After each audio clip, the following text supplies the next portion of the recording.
Hi, I'm Cindy Speaker, and I'm here today with David Daggett, Managing Attorney of the North Carolina law firm of Daggett, Shuler Attorneys at Law. Hey, Cindy. How you doing? Thanks for having me.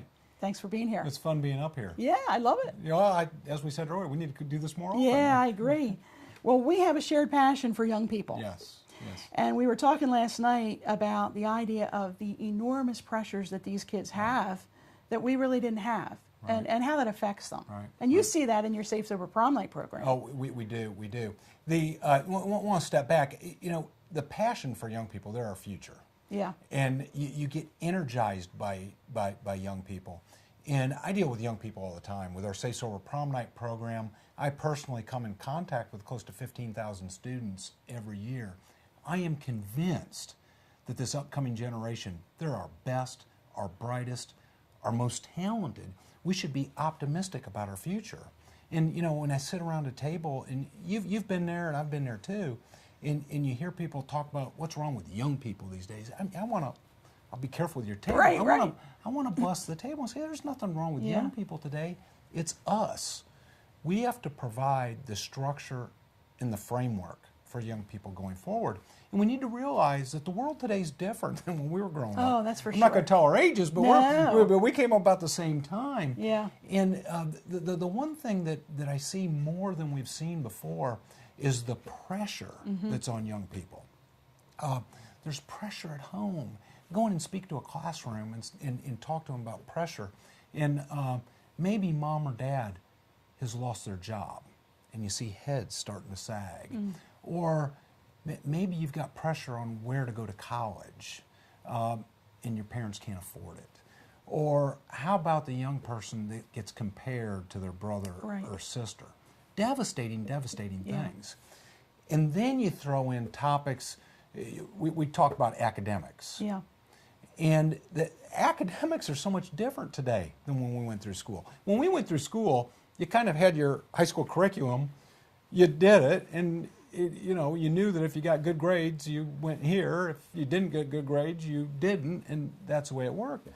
I mean, now the options and the choices that kids have to make as 8th graders going into high school as 9th graders, they've got a whole lot of decisions to make. They almost have to make that decision on what type of college they want to go to when they're entering high school. That's tough. It is. That's tough. My niece, who was in 8th grade, was taking testing for college. Yeah. And she was all stressed out about it. Yeah, it's those AP courses. Yeah, exactly. They want to test as high as they can because they're starting to get college credit. It also affects their grade point average. It's the whole work. Right. But the whole thing, it comes, they got pressure on all sides, bombarding them. Yeah. You got the peer pressure. You got mom and dad on you. You got which college you're going to go to. Yeah. And then, you have some of the terrible issues that we go through with young people today. And, I'm not knocking anybody, but the percentage of kids that come from divorced families, it's hard. Yeah. It's hard. The thing we're seeing an epidemic of now that we didn't see 20 years ago is the number of kids coming from no parent households. They either live with a grandparent or somebody else. And then you're throwing them in the mix to make these lifelong decisions. It's hard. Yeah. Another thing for me, and we were both athletes. I know I wasn't near as good an athlete as you, but when I was young... We were younger then. Yeah, that's right. Athletics was the joy of my life. And now what I see with young people is it becomes so stressful because they are so driven to give so much. Yeah. To me, it's kind of like overkill. Well, I think it is. I think we have to back down. The purpose of sports when you're young is to develop a healthy fitness lifestyle that you can carry on for the rest of your life in this win at all costs. My son does it, and I have to work with him on it. And, unfortunately, some of that's coming from me. Right. So a little bit of it's looking in the mirror, and I'm pleading guilty to that. But we need to ease off our young people a little bit. They've got pressure coming from so many different angles. They don't need it on what's supposed to be a game and what's supposed to be fun. Yeah. One thing that has come to me in the last year, and we're talking about our age a lot, but one thing that has come to me is I think that I've gotten to an age that I think probably happens to most people, where you start to realize, and maybe I should have realized it earlier, but my responsibility and our responsibility of our generation to mentor and help these kids. Absolutely. I've got a saying, and you've heard it before, that unless the future generation turns out better than us, we have failed. Yeah.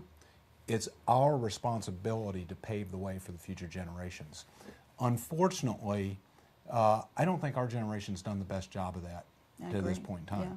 The good news is we still got plenty of That's time right. left, and That's we just got to keep doing it. Yeah. Positive encouragement and support for young people today is probably the most important thing we can do. I agree. So I think the takeaway for us is, for our generation, to be invested in at least a few young people, and help to mentor them. Do you agree, or give me a... Well, you triggered a quote in my mind. Martin Luther King Jr. is, if each of us loves just one other child as much as we love our own, we'd solve all the problems in the world. That's fantastic. Yeah. Thanks for having me. Thank you. This is Cindy Speaker for State Law TV.